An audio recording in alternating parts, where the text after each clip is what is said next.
In the red earth village of Amaizu, where the rooster's crow welcomed the sun and the drumbeat called evening home, lived two friends, Ada, quick-witted and daring, and Obina, quiet but easily led by those he loved. They were both 12 years old and always seen together, running through cassava fields, climbing mango trees, or pretending to be warriors of old. But above all, they were always hungry.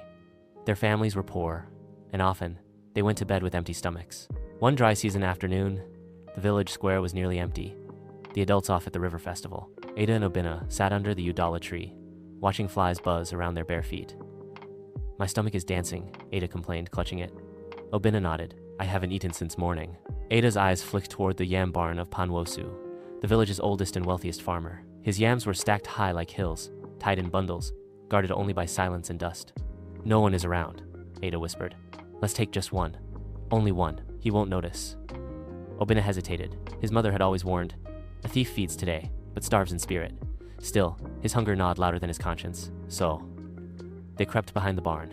Ada squeezed through a crack in the mud wall, reached in, and pulled out a large yam, its skin still dusted with the scent of earth. Obina helped her tuck it into a woolen cloth. They ran, barefoot and breathless, deep into the forest path where no one would see them roast it. But as the yam roasted over a small fire, strange things began to happen. The flames flickered blue.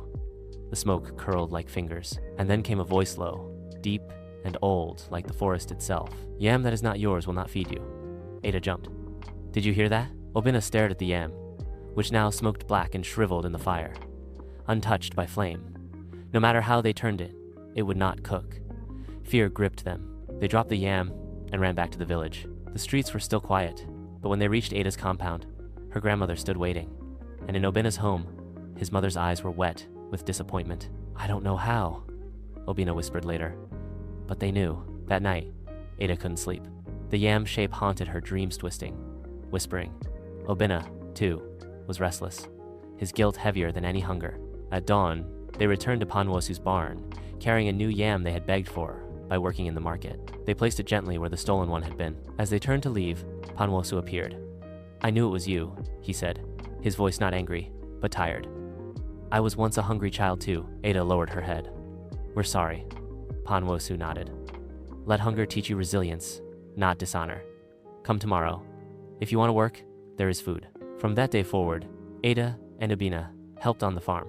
They learned to plant, to harvest, to share. And when they finally ate yam again, it was sweet,